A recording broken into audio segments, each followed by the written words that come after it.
1, 2, 1, 2. Oh, yeah.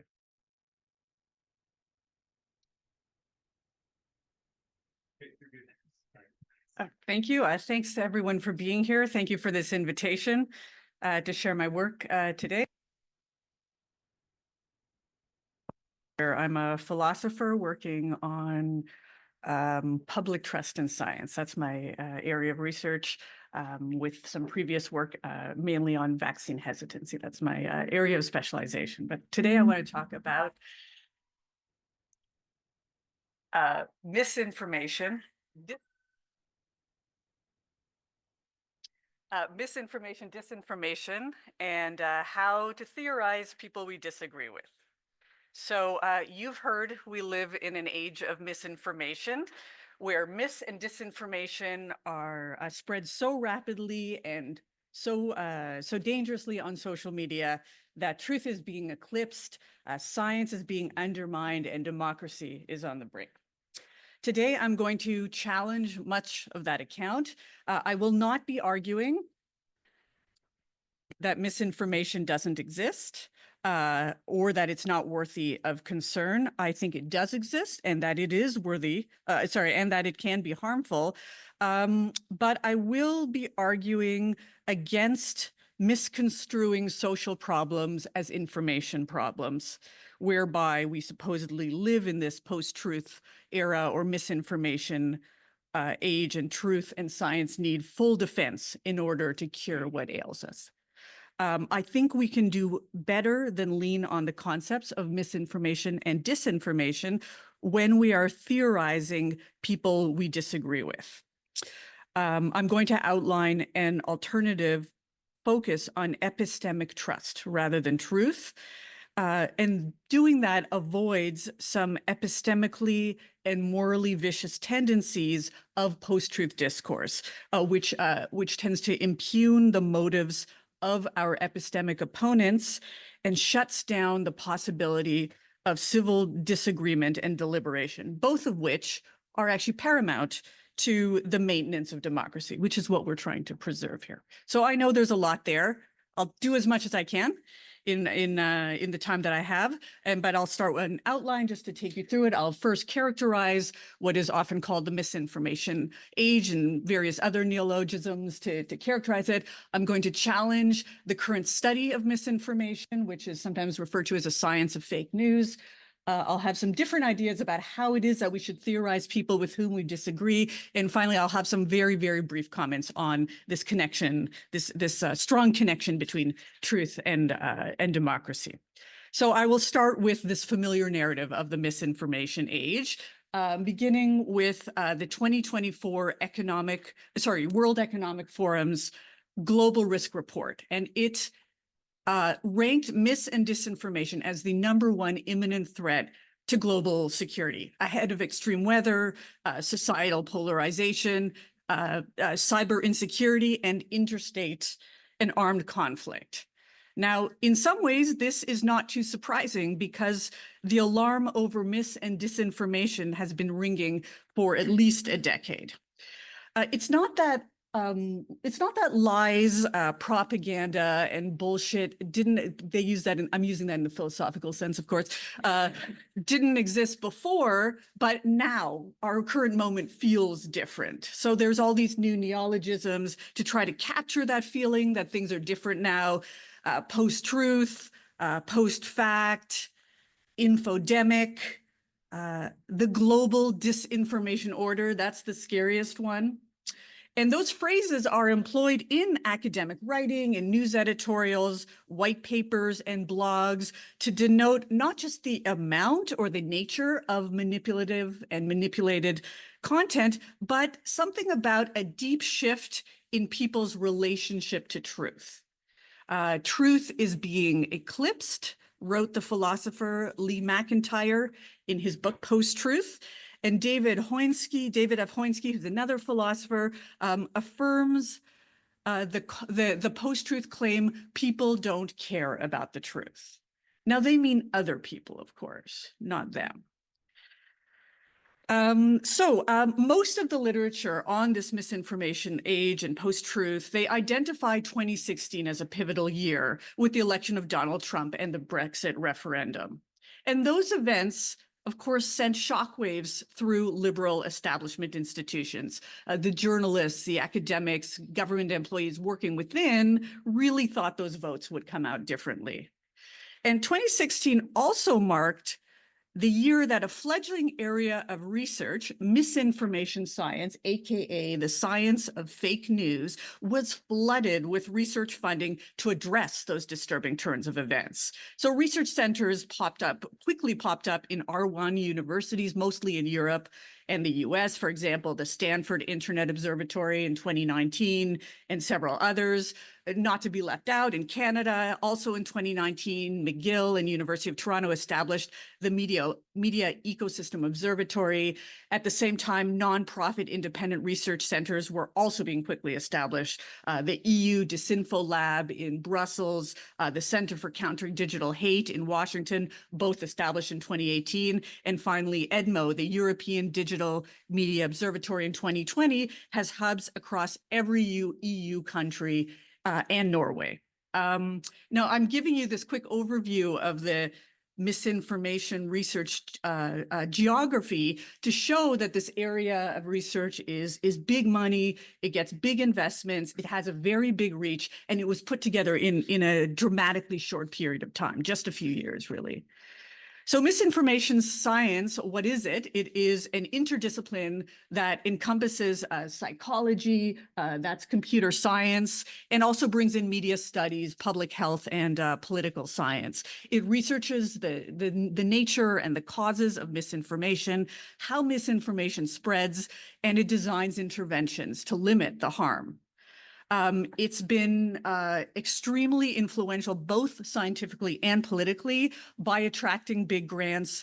It's generated an absolute torrent of publications in top scientific journals, and its researchers are consulted by government, by multilaterals like the UN and the WHO, and also the tech industry juggernauts, Google and Meta, all working to address misinformation. So the field, misinformation science, interpreted the chaotic and disorienting political events of 2016 as an information problem, not surprisingly. The surge of research produced by that field confirmed the frame, familiarized citizens and politicians with that narrative. That's why you've all heard it before, and also the gravity, the threat that mis and disinformation poses to science and to democracy. And of course, that justifies more research and more investment into understanding and tackling misinformation and disinformation. And the narrative caught on quickly. As you surely have heard, post-truth was the Oxford Dictionary word of the year. That's a good gauge of use and internet searches. Fake news was Collins Dictionary's word in 2017. That is the same year that Time magazine, or was that 2018? I think it was 2017, ran a cover story asking, "Is truth dead?" In 2018, that same year, European Union created an action plan against disinformation alongside many other misinformation projects and initiatives worldwide that critics insist amount to censorship and suppression. Big tech also joined the fight against mis and disinformation. When Facebook CEO Mark Zuckerberg appeared before US Congress, that was in 2018, he rebuked the suggestion that media companies ought to monitor their social media platforms. But he soon came to like the implications that their platforms actually offered very impactful messaging. Paid advertisers, are you listening? We've got the influence here. So Meta and Google, which are two of the most powerful companies in the world, now flag and remove online content. They deplatform problematic accounts and manipulate all viewers' content with minimal or no public scrutiny. Enter the COVID-19 pandemic. It was very quickly folded into this causal narrative of informational threat with that term infodemic. That is the twin to the somatic viral infection. So the director of the WHO famously stated in February 2020 that fake news or the infodemic spreads faster and more easily than the coronavirus and is just as deadly. So once the infodemic called, misinformation studies answered. The field quickly pivoted much of its experimental study from political speech to COVID misinformation. And there was a flood of activity. This is just an example of the psychology of false COVID belief formation. This is just one study among many. And in computational sciences, they were doing analyses of how fake pandemic news spreads online. This is just an image of one of the networks that they had tracked. Okay, so the two pathogens that are spreading faster than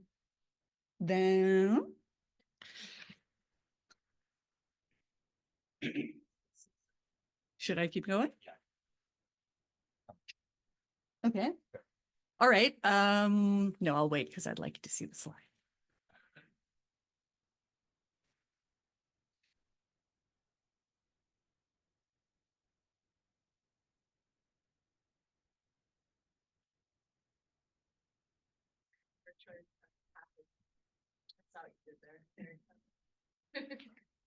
Okay, great. I'll be taking this viral metaphor much further. Thank you for noticing. So the two pathogens that are spreading faster than the COVID virus are misinformation and disinformation. The definitions of the term vary slightly within the research literature. Misinformation has been defined in recent literature as unambiguously false, also as true but misleading, or showing evidence of manipulation. Now, disinformation can likewise be all those things, plus the intention to harm or mislead. These information viruses spread via social media, not only faster than the coronavirus, but also faster than truthful information. And the viral metaphor continues. Mis and disinformation, any pathogen needs a host and a hospitable environment. Mis and disinformation are hosted by segments of the public who fall down social media rabbit holes and show disregard for truth by believing and reposting bad information with credulous abandon. So that is the misinformation narrative. Yet for all the dressings of misinformation and disinformation as objects of scientific study, insofar as they can be measured, they can be dissected into components, and the harms can be quantified for comparison to other global security threats, the concept that the concepts and the research suffer from some serious epistemic and normative problems that I aim to show require a reconception of the problems we are trying to solve. So I would like to talk about this science of fake news and discuss some difficulties with how it is studied currently. So the misinformation narrative, I've already mentioned, it arose from liberal establishment concerns, specifically the surprise political outcomes of 2016. Now, this starting point invites a risk of slanting the research in favor of politically liberal values and worldviews.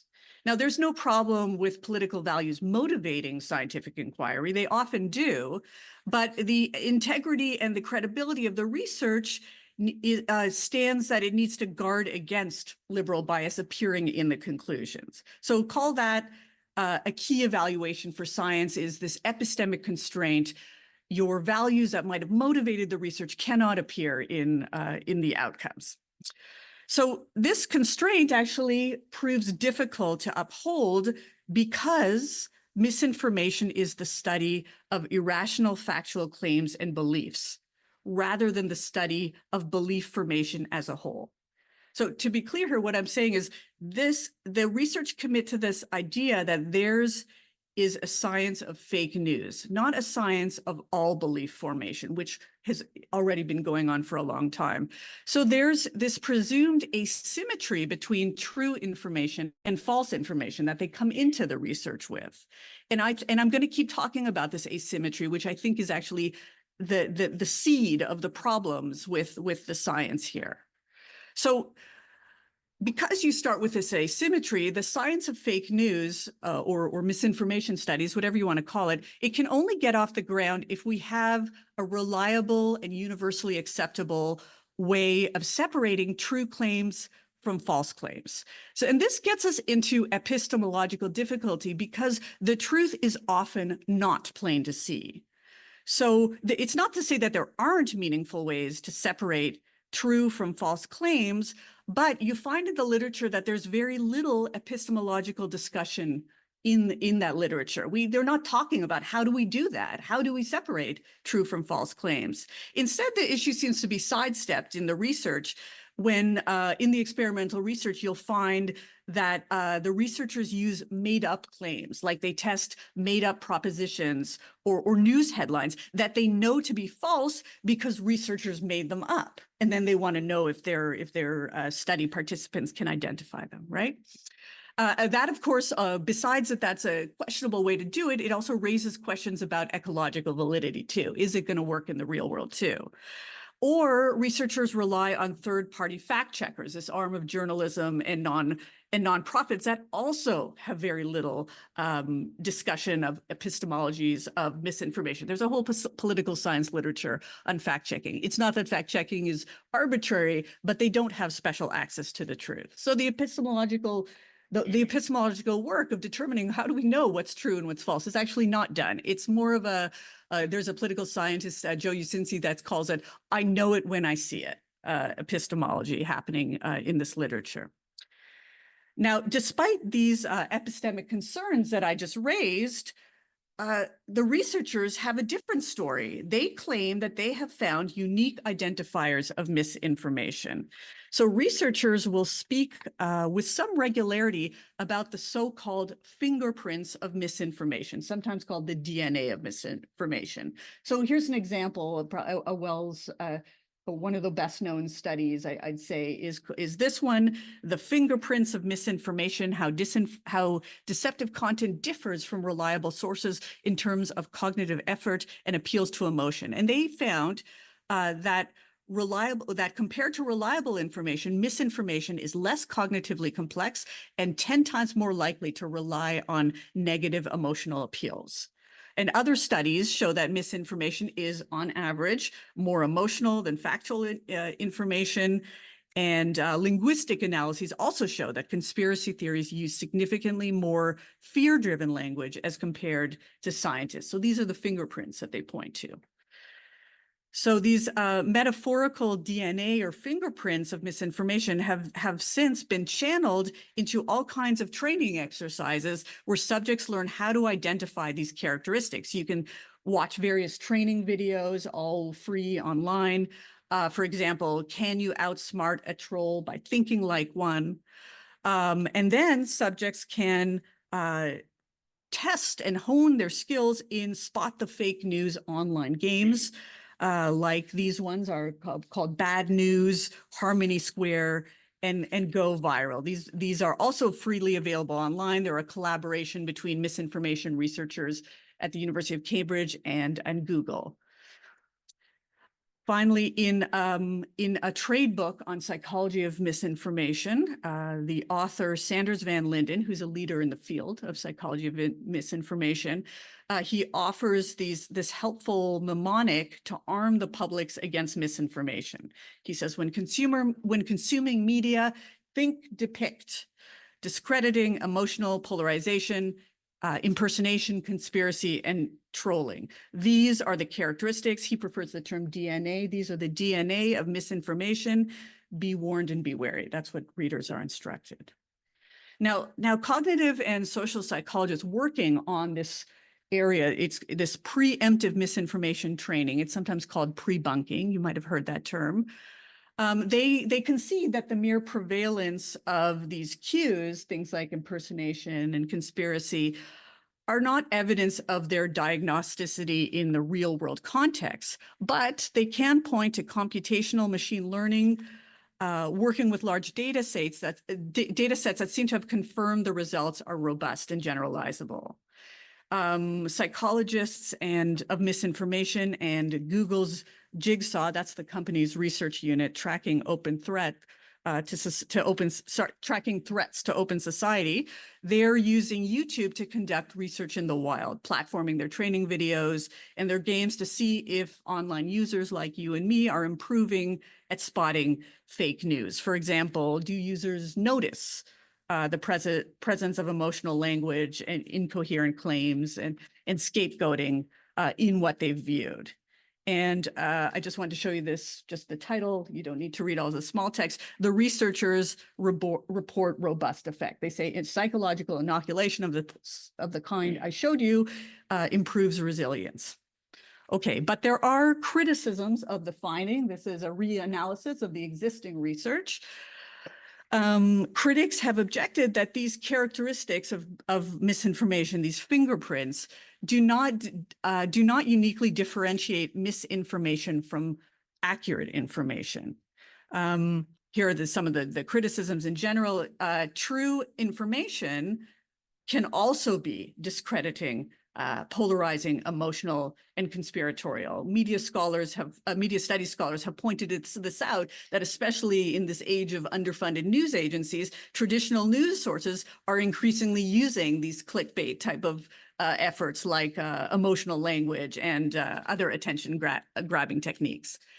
And worrying, according to this study that you saw on the previous slide too, this study shows that this unclear differentiation of these fingerprints don't just make people more wary of misinformation. So yes, people are identifying misinformation with more accuracy, but it also makes them less trusting of all news sources. And if that's true, the cure may be worse than the disease. So really, there's only one rule for identifying misinformation. Is it supported by the evidence? Now, when false information is obvious, reasonable people who are not ideologically biased or very emotionally attached to these issues are pretty good at detecting it. They don't need depict. Now, those who are driven by ideology will not be helped by depict either. When misinformation is more subtle, something more like propaganda, it demands meticulous argumentation and sort of a thorough look at what's being said, not surface level fingerprints or other cognitive hacks. So what should be done with that? So I think those are the problems with the science that I think are probably not surmountable. I think what we need to do is step back a little bit and find better ways to theorize people with whom we disagree. And to do that, I keep mentioning that asymmetry that they start with. I think if we start with a presumption of causal symmetry in belief formation, the idea being that the same things that make people believe misinformation are the things that make us believe accurate information well, I think that will get us off the ground. And I recognize that is an epistemological answer to what is more of a moral and political question, but I think this stop actually gets us to the normative concerns that we want to address. Now, why that is because what spurs, so I'll say a little bit more about asymmetry and symmetry and then get to the political and moral stuff.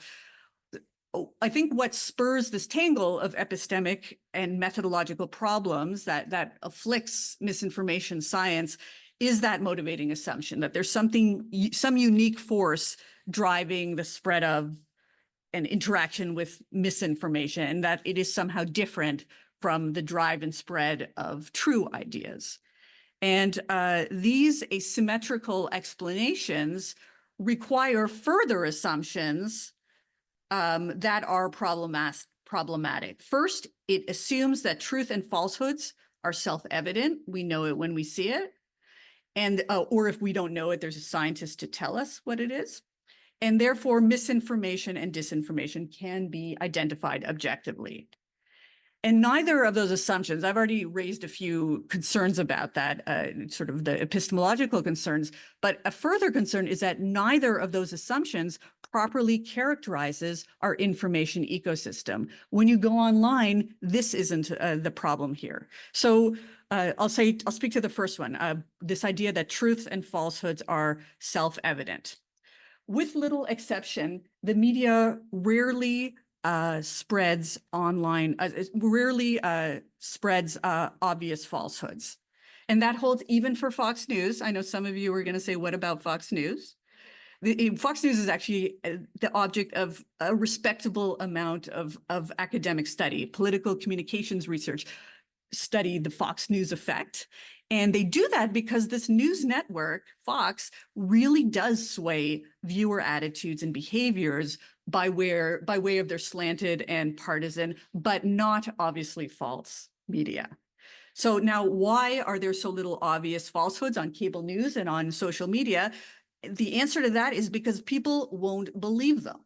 There's a fair bit of cognitive psychology research that discredits this idea in the misinformation narrative that online media consumers are notoriously gullible, falling down rabbit holes and the like. Instead, researchers show that epistemic vigilance better characterizes, our cognitive habits, even if they are far from perfect. And people are actually pretty good at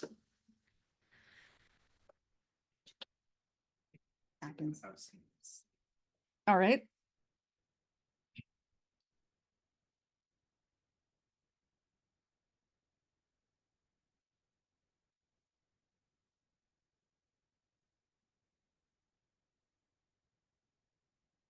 Okay, I'll just keep talking.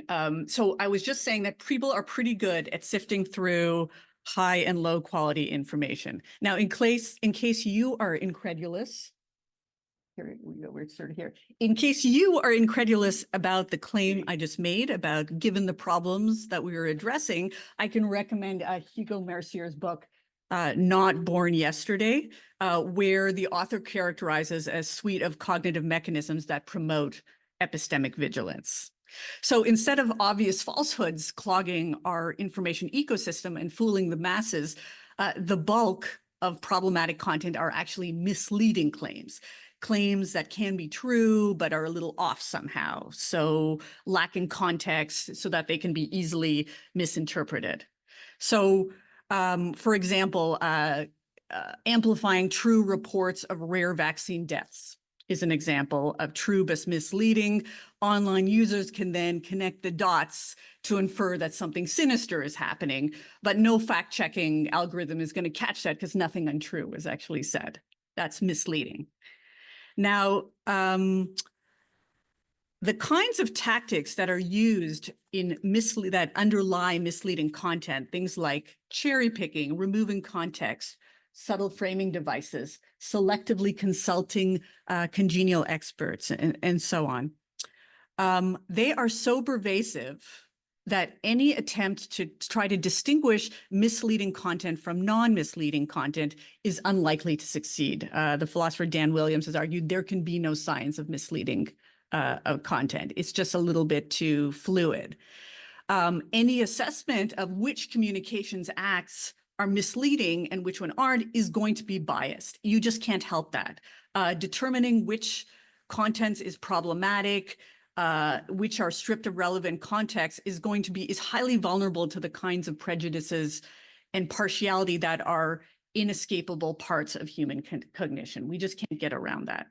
So in conclusion, the epistemic constraint that I first talked about is not met. The partisan origins of misinformation narrative with its asymmetrical account is not surpassed, and that is the problem. And this is why I think we need to turn to symmetry, a causal symmetry, in order to get at a better account of how to theorize people. So I see no reason to assume that the acceptance of misinformation, that some people accept misinformation, cannot be accounted for by the same factors that drive all acceptance of information. When we interact with information, regardless of whether it is true or false, all kinds of priors kick in. partisanship, ideology, personality, worldviews, background knowledge, cognitive factors, and so on. And that's for all of us. And with this presumption of causal symmetry, now we can shift the misinformation age discussion from what was before kind of epistemic issues overlaid with political concerns to more explicit normative concerns, moral and political concerns about the relationship of knowledge, power, and society. So I'll do that by starting with the banner concept of post-truth. The concept post-truth itself is deeply normative. I've already suggested that misinformation science kind of obscures that normativity in the neutral language of science. So what I'm doing right now is making a fairly minor claim that epistemology, the things that we say, that we know, have some kind of politics. There is power dynamics that are enabled by any practice of epistemically evaluating ourselves and each other. And that point has been quite rigorously investigated by feminist epistemologists and social epistemologists for decades. So epistemic arguments confer epistemic status. It decides who is the knower, who can be trusted, and even who deserves to be heard. So nowadays, academics speak about epistemic injustice and epistemic justice with the same way that we've long talked about political justice and political injustice, because we generally agree that there is a link between knowledge and power. I mean, any disagreements that we have is about the details of that relationship, not that it doesn't exist. The relation is definitely there. So this language of post-truth, when we call our adversaries post-truth, it's a claim of epistemic authority over others. To portray people with whom we disagree as ignoring the facts, appealing to emotion, having lost their mind, as was said in The Atlantic by Kurt Anderson, and a Harvard professor of government, Thomas Patterson, wrote a book also called How America Has Lost Its Mind. Not him, of course, other people. To do that is to dismiss the legitimacy of other people's perspectives. So this is more than just disagreeing with their claims, which you're allowed to do. We disagree all the time. It is doing more than that. It is preempting others' contribution to public discourse by denigrating their capacity or interest in truth. So their political judgments of people we disagree with are downgraded to bias, self-interest, or some kind of false consciousness. Now, I assume that isn't the aim of post-truth pundits. I don't want to speculate about what others' motivations are. I think many post-truth pundits, those who are very confident that they haven't lost their own minds, think they're just calling it as they see it. Instead, so they see themselves as grasping truths that are recognizable by anyone smart enough and motivated enough to find them. And to illustrate this, the philosopher, I've mentioned McIntyre already, a philosopher, he begins a chapter of his book called Fighting Post-Truth with a quote from Orwell's 1984. "We have now sunk to a depth in which restatement of the obvious is the first duty of intelligent men." Okay, so he's presumably one of the intelligent men. So whereas McIntyre and his readers know the truth, other people are led into error because of their ignorance, gullibility, irrationality, and indifference to truth. How else can they not see what we do? Perhaps predictably, the same disparaging attributions of irrationality are happening on the other side of the culture war. Trumpers, COVID conspiracists, climate skeptics, and other critics of the so-called experts regard themselves as smart and motivated enough to recognize the truth, while on the other side, those insincere elites and their sheep-like followers hold on to obvious falsehoods. That's where we're at right now.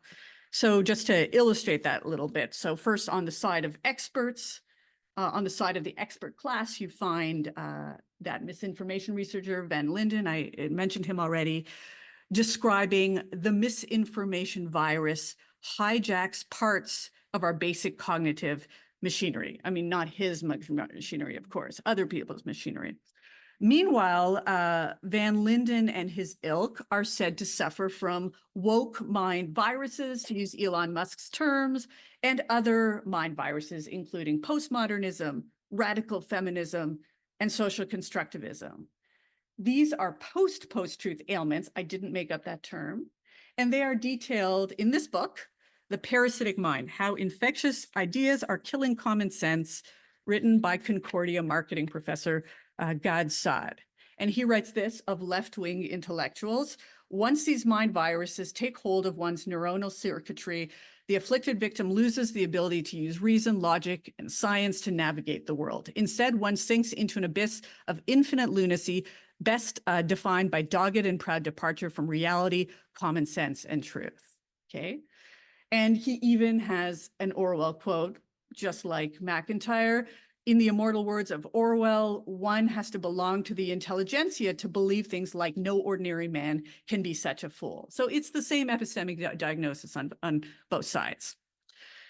Okay, but why should anyone assume mind viruses, insincerity, and false consciousness? There are other, simpler explanations for this. Couldn't the other side merely hold bad beliefs, as the philosopher Neil Levy has argued, whereby people might accept bad evidence, and that leads the believer to rationally form poor epistemic beliefs? They're just wrong, is what he's saying. Alternatively, our differences in beliefs could be explained by the inescapable complexity of the world we live in. Now, both of those explanations are, as I mentioned, epistemically simpler. They're certainly more plausible than mind viruses, which I don't think you can find in a lab. And they are morally and politically preferable too. So the political epistemologist Jeffrey Friedman, he's cited there, he wrote this book in 2019 called Power Without Knowledge, which I recommend. And he writes that explaining disagreement in complex modern societies by appealing to indifference to truth by people on the other side, of course, or prejudice, minimizes how hard it is to understand social reality. It ignores that policy making involves trade-offs that are differently experienced by diverse stakeholders, and it ignores that the truth is rarely self-evident. So this notion of post-truth presumes that social reality is transparent enough that disagreement is some kind of motivational problem, some kind of bad faith exhibited by those who disagree with us. And the language of post-truth goes further. It ignores the ways in which people's values and normative concerns may be relevant in assessing the truth of technical and scientific testimony. So the rhetoric of post-truth just seems to wave away social complexities. Philosophers of science like myself have a complementary argument to Friedman's political epistemology, namely very detailed examinations of science and values. So I think philosophers of science could similarly deny the naive realism of post-truth and misinformation narratives. Right. So if this so-called post-truth moment still feels different now from previous moments, which I'm allowing that seems to be a common sentiment, I think researchers, educators, communicators would do better to stop trying to pick apart the claims that seem so irrational to us, and instead do the work of focusing on the shifting cultural relationships and alliances in which we participate, both professionally and as citizens. So knowledge arises in relationships of epistemic trust and epistemic dependence. This idea that a lot of what we know, we learn from people that we trust as informants, okay? So there's an area of philosophy, social epistemology, that kind of does all kinds of theorizing about this. And I think you could actually help theorize this political moment by emphasizing the social, by taking the problem outside of people's minds and into the social context in which relationships of epistemic trust and distrust are shifting. And I would like to illustrate that with looking at research into vaccine hesitancy, which I've mentioned that I've done work on. So in my own work on vaccine hesitancy, I've argued against the common characterization of vaccine skeptics and vaccine refusers as anti-science, as anti-expertise, irrational, and so forth. Instead, I've noticed, I think many probably have noticed too that a lot of vaccine hesitators are putting in the work. They're called armchair researchers to disparage them, but they actually do the work. They dig deep into the science. They even read and share primary source literature as well as secondary sources. They seek out experts holding dissenting views. So they're doing a lot of the same kind of research that we would call scientific research. Now, they, of course, are culpable of some epistemically vicious tendencies. Confirmation bias and cherry picking probably stand out there. But those are the same cognitive biases that the rest of us suffer from when we're trying to manage complex information, uncertainty about the future, and gaps in our knowledge. So rather than saying that at the time, like the parents, the California coastal yoga moms was the trope of anti-vax when I first started doing this research, the ones that were refusing childhood vaccines. So rather than saying that they suffer from some host of mind viruses, affluenza was the mind virus at the time, I identified public mistrust of scientific institutions and of experts as the source. And I argued against the charge that publics had reached peak postmodern excess in thinking that science is not special and that expert opinion is no better than their own. For example, an example of that, sociologist Harry Collins wrote a book with the frustrated question as a title, "Are we all scientific experts? Does everyone think they know better than scientists?" And I wrote kind of in response to that, the publics do not think they know better, rather they are not buying what the experts are selling. And I gave all kinds of reasons that the public regard of scientific experts have been changing. And some of them include, if you want to, okay. Some of them include public's strong disapproval of financial conflicts of interest in biomedical research, a string of pharmaceutical industry scandals, lackluster regulation and public safety measures, eye-watering corporate profits, which really give people the sense that science does not work in the public interests. And these problems are talked about a lot by both philosophers and sociologists, but they don't really get a lot of attention from the people that could actually make the change. And I think inattention to these problems contributes to negative views about vaccines, vaccines being a preventive health technology that have scared people throughout the 200 and more years that they've been used. So if unscientific claims, if misinformation and fear-mongering said by vaccine refusers sound really wild, and sometimes they do, it's because the fractured trust between science and society have permitted new knowledge networks and alternative expert sources to form. And the solution then is to restore the epistemic trust that supports and maintains good relations between science and the public. That's the work that needs to be done. So if you diagnose vaccine hesitancy as a loss of public trust in conventional experts and in expert institutions, that is called epistemic populism by political scientists Soret and Gunster. They talk about it in a different context, but I think the term is the phrase is helpful here. So if you accept that epistemic populism might be the problem here, you will probably share my skepticism of the very possibility of fixing the problem by creating another cadre of experts tasked with evaluating people's beliefs as true or false.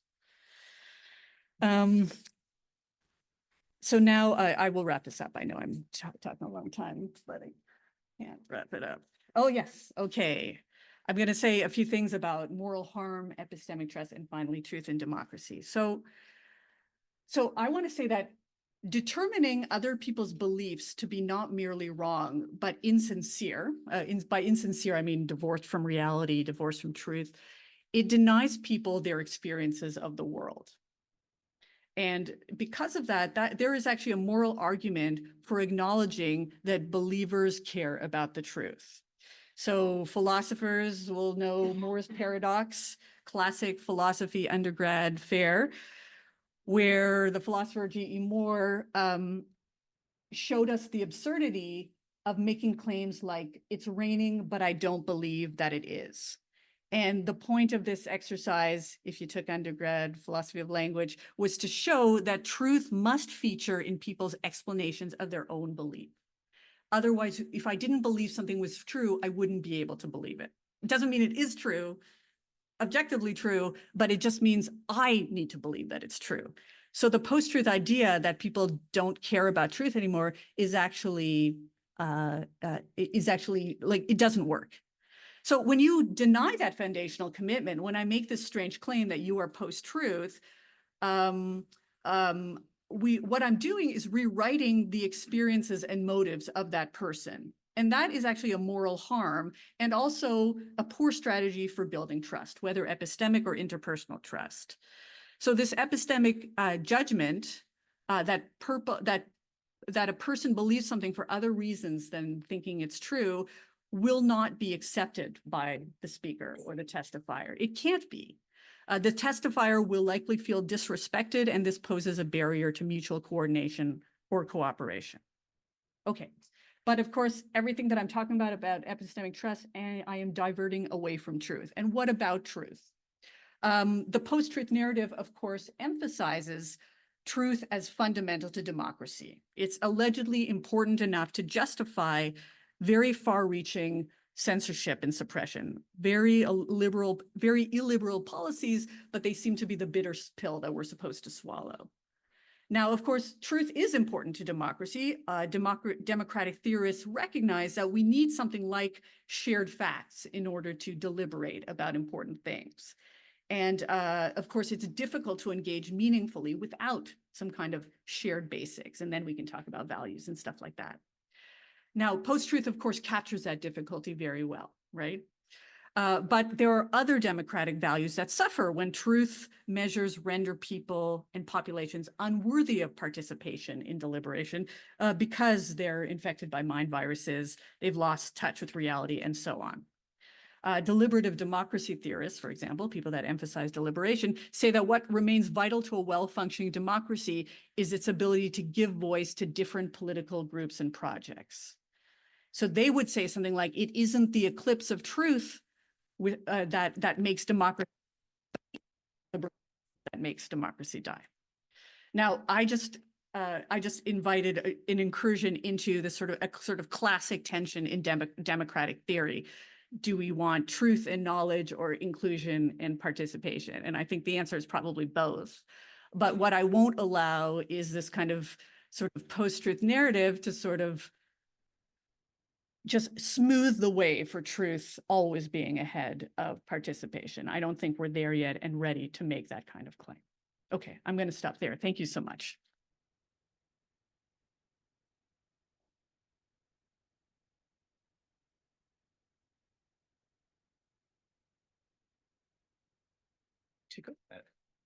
Thanks very much, Maya. And I'm going to introduce our next speaker who's going to respond to Maya's talk. Is Lana Parker from the University of Guelph, right? And the University of Windsor, my apologies. She's an associate professor at University of Windsor and is the co-editor of book Education in the Age of Misinformation, Philosophical and Pedagogical Explorations. So I invite you to come up and respond to Maya, and then we'll open it up for a short discussion. Thank you.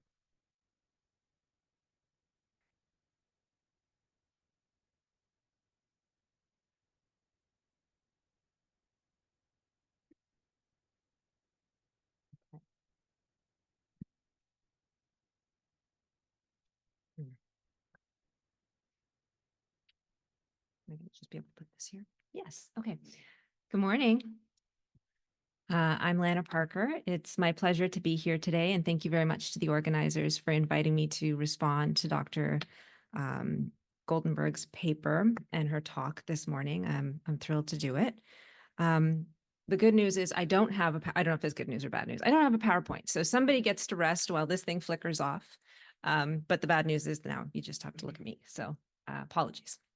I'll start by saying that I agree with Dr. Goldenberg that the science of misinformation studies, relies on relatively naive or simplified epistemological bases.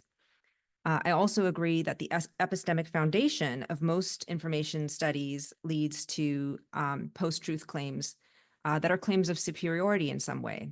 She said anybody smart enough can find out the truth. And we can see how this leads to a surge, not just in things like polarization, but also in things like conspiracy theories, right?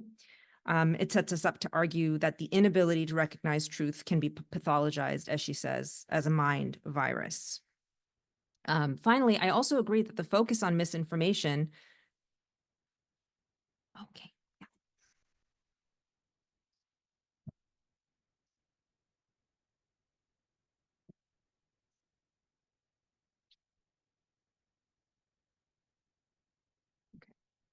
I have to leave this open though, right? Or something bad will happen? Yeah. Okay. Don't want something bad to happen. Okay, so finally, I'd also agree that the focus on misinformation serves as a narrative. However, I would like to explore a parallel argument, and that is what it might mean to think of misinformation as a narrative of convenience or a phenomenon that belies its roots. So, just bear with me a moment.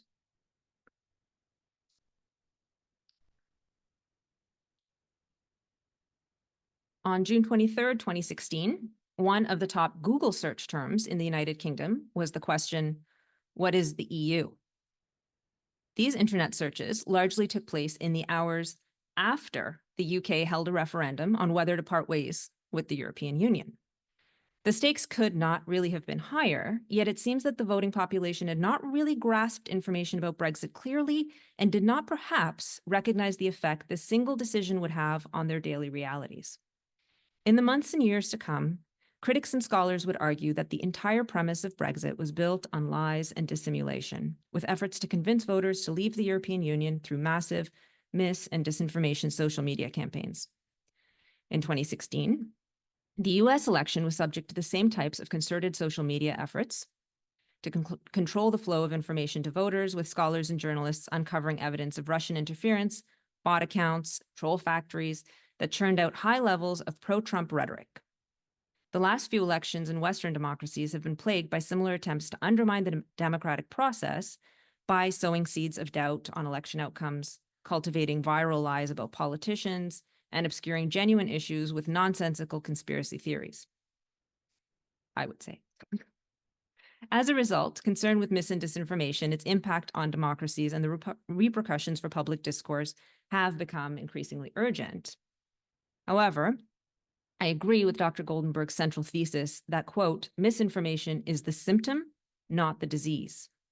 I also concur that, quote, the booming field of misinformation studies, the scientific study of irrational claims, that is, the science of fake news, is epistemically and methodologically fraught, and that the oversimplification of this complex phenomenon into the search for what she calls a science of misinformation has, quote, special properties that justify asymmetrical explanations for people's acceptance of fake news or misinformation in comparison to their acceptance of true news or information is misguided.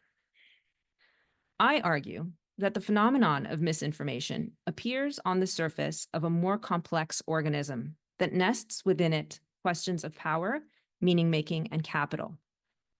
As noted in my edited collection, Education in the Age of Misinformation, complicated information and misinformation issues may arise due to the affordances of technology, but technology is also mostly peripheral to the problem. Capitalism, which foregrounds individual rights and prioritizes shareholder profits, exerts a problematic and outsized influence on the contemporary information environment. The optimism of Web 2.0 has faded, as corporate interests and profit motives re-engineer social media into veiled data mining and advertising sites without much regulation. This commodification of online life reveals a tension at the heart of the information environment, particularly in the context of democracies. A privately owned platform with a core mission of generating revenue through advertising and user subscriptions is not compatible with the needs of a national public square. A profit motive cannot serve the dual ambitions of supporting open public discourse, as well as constantly growing profits for its owners. In addition to this tension, there's a lack of competition and true choice in the information economy, which leads to a concentration of both wealth and power in the sector. Amazon has reportedly purchased 128 companies across the categories of AI, financial services, home services, social commerce, cloud computing, media production, and more. Google has purchased at least 232 companies, including Nest, Motorola, Fitbit, and of course, YouTube. And Meta has purchased direct competitors in the networking space, WhatsApp and Instagram. Today, the consolidation of technology continues apace, giving these companies unprecedented windows into users' private worlds. The scale of these corporate entities also renders them difficult to legislate, leaving many consumers of information, especially young people, vulnerable to exploitation. Let's take a look into just one case of how misinformation exists as a phenomenon, mostly as a canary in the coal mine of a larger concern. In the final months of 2022, Elon Musk completed his purchase of what was then known as Twitter. The platform, hailed as a powerful online information exchange with ongoing significance to discourse, the vital life of democracies, was in the hands of the world's richest man. It still is. Musk is an active X user, as the company is now known, with his own large following, and he is also a self-proclaimed free speech absolutist. Presumably celebrating Twitter X as a free speech environment under his ownership, Musk tweeted, "The bird is freed." And in the weeks that followed, reportedly laid off approximately half of the existing staff, including many on the content moderation team. In the months since, it has reinstated Donald Trump's X account, reversing a ban that was put in place after the January 6, 2021 attack on the US Capitol. And it's stopped enforcing most of the platform's previous misinformation policy. But the realities of running a social media platform with a commitment to absolute free speech are complex. First, and most notably, X announced that, well, at the time it was Twitter, free speech would not exactly be free. So the platform implemented an $8 US a month subscription fee for the blue check mark that previously denoted account verification. Speech that does not subscribe to Twitter Blue and pay the $8 a month fee was not to be considered verified. It would also be subject to more punitive algorithms that would make the tweets harder to find. Longtime Twitter users, both verified and unverified, raised concerns that this new practice would undermine the previous verification service, which was reserved for public figures, figures who maybe had earned some epistemic trust, and which provided users with some sense overall in trust of, rightly or wrongly, the social media platform. So I would like to suggest that the studies of misinformation are not simply problematic in that they are overly simplistic in their epistemic bases, or that they are merely tending towards a kind of scientism or normativism, but that they are that they elide a larger, more complex phenomenon at the intersection of capital and power. So the move to paid verification shows, there's a problem with relying on corporate interests as a sponsor of a virtual public square. Would it be more profitable for shareholders to permit bot farms to potentially bulk purchase verified accounts to disseminate disinformation, misinformation? What would the financial incentive be for a CEO ostensibly committed to free speech to reduce misinformation on a platform? Of course, these complicated issues don't begin or end with Musk's acquisition of X. Rather, these are universal concerns that exist across all monetized virtual spaces that the public inhabit, where the identity of a citizen is deftly conflated with that of a consumer. The complex considerations of the nature of free speech, the characteristics of a public square, virtual or otherwise, and the significance of these issues for the health of democracies illustrate how important it is to engage in thoughtful analysis of the full complexity of the issue. It is also a reason why unregulated capitalism, which foregrounds individual rights, as I said, and prioritizes shareholder profits, is problematic in an information environment. This is especially true since the mechanisms for suppressing speech and controlling access to the most amplified points of view on these platforms are hidden from view through algorithmic manipulation, which makes it a categorically different kind of information environment than one that we have contended with before. A profit motive inherently corrupts and repurposes the space and cannot serve like I said, the dual ambitions. There'll always be lobby groups with an abundance of funds for bot accounts. And left unchecked, this flow of capital will eventually poison the online environment in an increasingly meaningless game of whack-a-mole, right? One site goes down, another one pops up. So when we're thinking about these questions of political questions in the classroom, I would argue that contemplating the role of education in an age of misinformation, one would want to see the whole complex picture of capital and ideology. The overlap between capitalism and the abundance of online mis and disinformation as various powerful actors compete for discursive control. The desire to shift even the most fundamental human care, such as education and health, into the private realm, where it can not only be capitalized, but also adopted for ideological ends.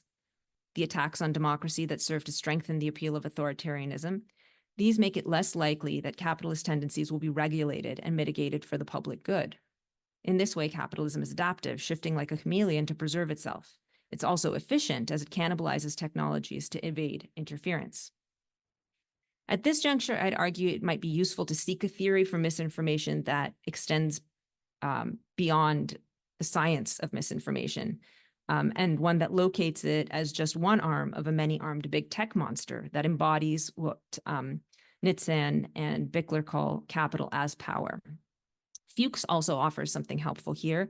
He argues that a theory of informational capitalism might be needed so as not to lose the historical and ongoing influence of capitalism on both how the world accesses information and how technologies develop in aid of that goal.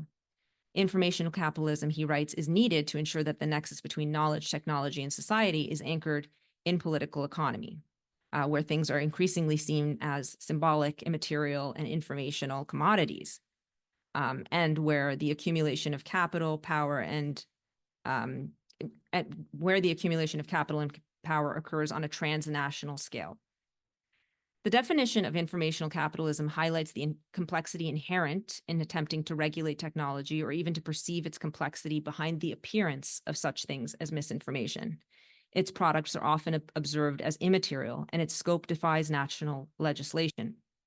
By highlighting the industry's unique complexity and by firmly tying it to economization and financialization, the theory of informational capitalism is not simply useful in contextualizing the existing social media environment, but also critical in situating the emergence of ongoing technologies, including the new AI tools, ChatGPT, et cetera, which complexify the environment even further. So, come back to the central question. Is misinformation a central concern for schooling and democracies in the contemporary moment? Well, I'd argue that the answer is a resounding yes, but I would qualify that answer by suggesting that any study of misinformation that aims at scientism or normative claims forfeits its relevance by ignoring the man behind the curtain. To truly tackle the study of misinformation requires the treatment of truth with the full spectrum of complexity that Dr. Goldenberg evokes in her talk, including partisanship, ideology, personality, worldviews, experience, and background knowledge, and cognitive factors. It also requires a robust theorizing and philosophizing at the nexus of capitalist power. In light of the landscape, characterized by change and uncertainty, the concerns presented by the new information environment or the ongoing information environment, maybe it's the same old, must be addressed in a multidisciplinary fashion. The longer we are distracted by the phenomenon, so the appearance of the thing, but whether it's polarization, misinformation, or violence, the more entrenched the power structures that shape our engagements with meaning become, and the more consequential the outcomes for truth, sociality, and democracy. Thank you.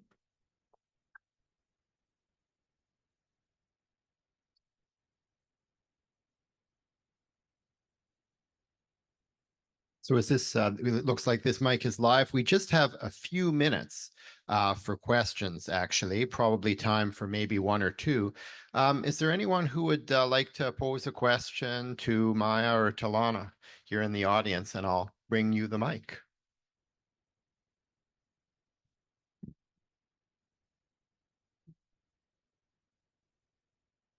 Can you hear me? Okay, thanks. Just perhaps first a suggestion, if we could add to that fingerprint idea, reductio ad Orwellism. And if not companies, then perhaps government could be a solution. So how to achieve equity in the infosphere. But should we not expect strong resistance in this climate, and how to address that?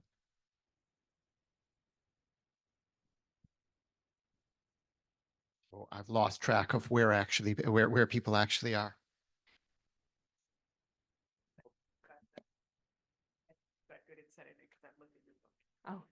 Oh, sorry, can you just repeat the question for me again? I was. Yeah. Just so if not companies, would government be the answer in terms of achieving equity in the infosphere, and how to address or deal with resistance? Thank you. Well, I would say that on the surface, yes. However, I do think it's more complex than that. So you heard me reference Nitzan and Bickler's work on capital as power, which argues that capital doesn't actually separate itself from the state, that the two are enjoined in ways that are necessary. And so I fear that it's quite naive to seek the kind of transnational cooperation that we would need.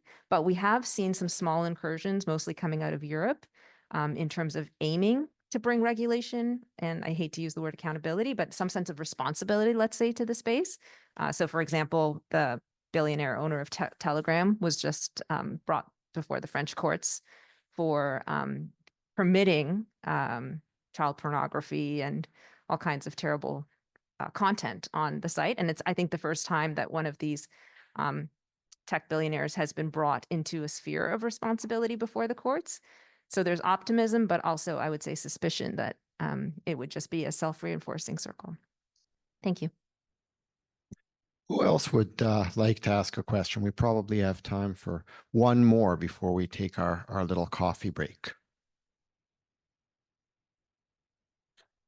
Go for it, Noah. Looks like it's you. So my question is there a conceptual intermediate space between believing that the other person that another group of people has bad beliefs or bad evidence, and believing that they're infected by a mind virus, which we might say is worldview? Or Weltanschauung, the notion that a person has a framework, an interpretive framework that includes particular priors and ideological commitments, which might make them interpret a wide variety of claims in a particular way. And is that a more robust claim than the idea of mind virus? I'd say it certainly is, and I think when I was trying to give, different explanations than the mind virus, because the mind virus is such, it just shuts down everything. I mean, it says that it's not even, you're not even worthy of consideration. Different worldviews is considerably more charitable than that. It allows. It's an explanation that doesn't call the person irrational, but it recognizes that they have different experiences, and that's something that we can take seriously, even if you ultimately reject that the conclusions that they draw are legitimate. But it at least it's a starting point where the kind of interactions and epistemic trust could actually be built, even among people who disagree with each other. Yeah. All right, so let's have a one more round of applause for our speakers and our here. And we'll start out on our little coffee break and get